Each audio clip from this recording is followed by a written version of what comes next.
Hi, this is Eric from the African Homestead. Welcome back. Today I just want to shoot a video and talk about the changes that are going on in my life and in the work that I'm doing here with my family here in Liberia.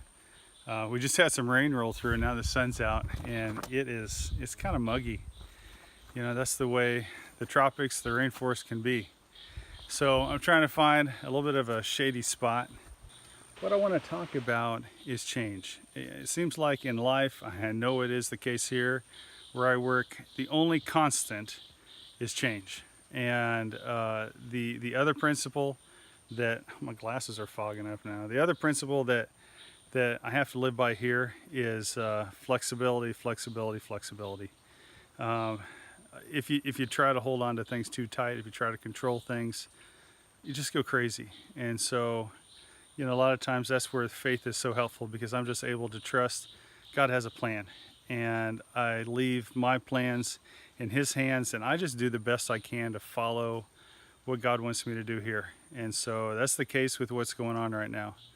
You know, I've been in Liberia almost 7 years, and for the past 5 years, I've been actively working to move from the capital city to the western part of Liberia, somewhere between the capital and the border of Sierra Leone. Every single time that we tried to move, what they call here land business got in the way. In other words, we were given some property, or we already had some property, and there was what they say confusion about the property. So basically someone else was claiming it, and there was land disputes.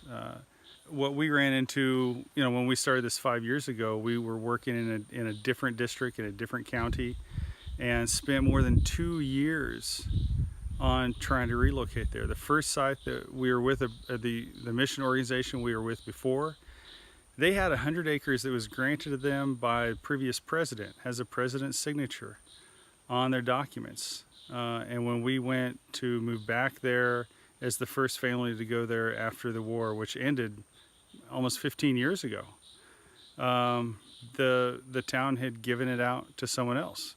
Now, of course, it was 100 acres, and someone else has all the legal documents for it.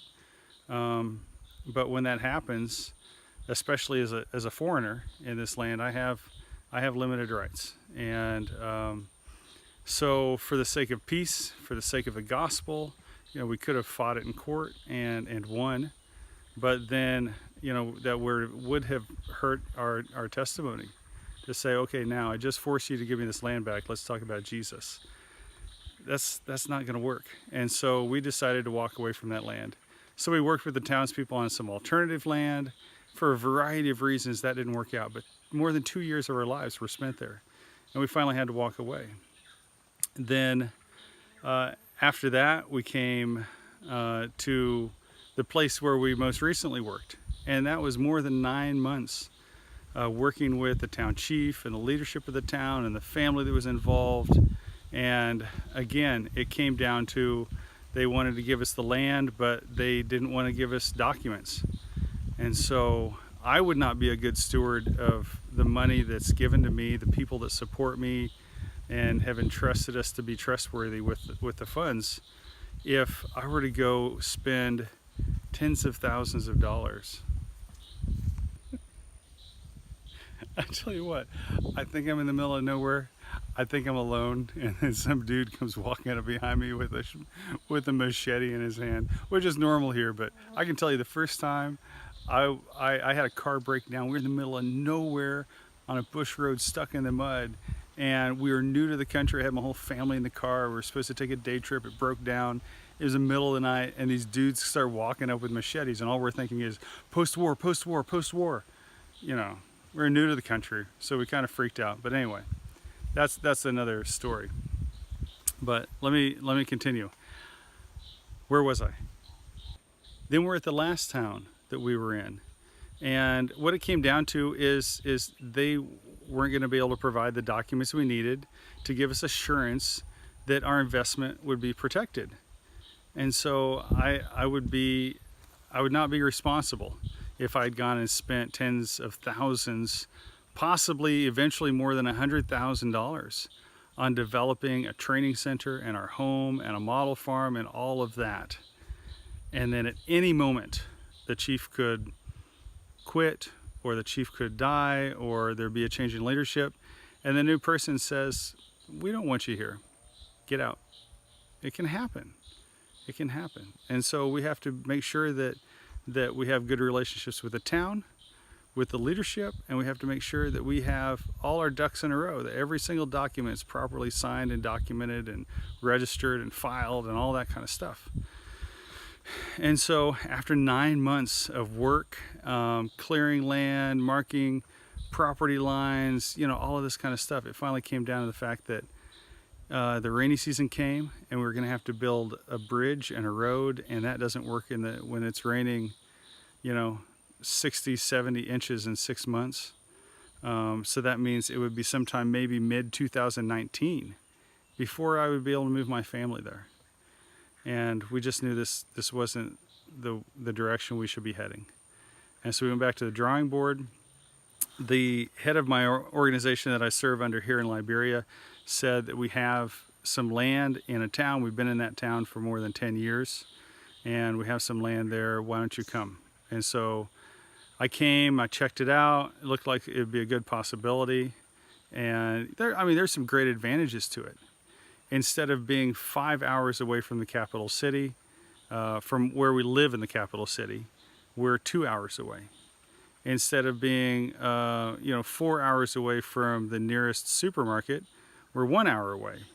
Instead of being 3 hours, probably 3 to 3.5 hours on a very bad mud road during the rainy season, sometimes it's not even passable, we're basically 20 minutes off a paved road on one that's very well maintained.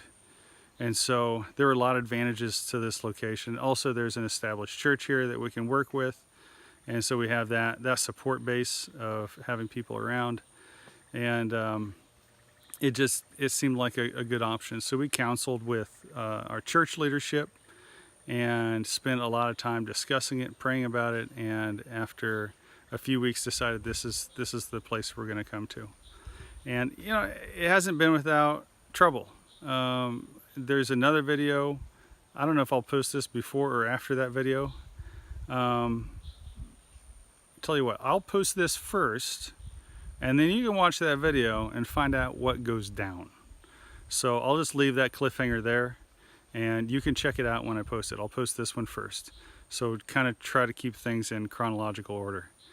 But that's where we stand today. We're in another county, in another town, on another piece of land. In many ways, this is just different. It doesn't have running water on site. It doesn't have a stream. It doesn't have a forest, old growth rainforest. It's more of what they call high bush. So it's been farmed over the years with the slash and burn farming. So all the old rainforest trees have been gone, possibly for multiple generations. And on the downside, that means the lumber for the house, we're going to have to go outside somewhere to find that lumber rather than logging and milling on site. But this just the way it is. So that's where we stand. So in some ways, everything has changed when it comes to the location and the property, how it's laid out and everything. But in other ways, nothing has changed. We're still here going to do the same thing. We're still going to set up a training center where we train pastors how to build self-sustaining churches. We're still going to have a model farm based in the Farming God's Way program and in permaculture design techniques, where we're going to be able to teach these leaders how to farm in a sustainable way. And then the produce and the income from those farms is going to support their livelihood. It's going to support their community. It's going to support their church. And so they won't need to look outside for funds. They'll be able to produce their own funds, and they'll be able to be independent. And so that's one thing that is close to my heart is planting healthy, self-sustaining churches that can easily duplicate what they're doing. so they can go out and make disciples and plant more churches and start more farms and just keep the cycle going over and over again. And just to see lives change, not only in light of eternity, but the life here on earth, to be healthier and to be able to have the funds to clothe your children and educate your children. Those things are so important, especially in a developing country like this. And so that's the direction we're going now. That's my update. And so feel free to leave comments below. Keep just watching the videos. Feel free to share them with your friends. You're going to be seeing a lot more of these village vlogs as I continue to as I continue to develop the land here. And so I'm going to just keep recording, keep posting. Hope you like them, and feel free to comment. I appreciate your comments, your ideas, your encouragement. This is the thing I love about YouTube versus other types of social media, is the interaction and the support that I've found as a channel and as a creator is amazing. So thank you very much. God bless you, and we'll see you next time. Bye-bye.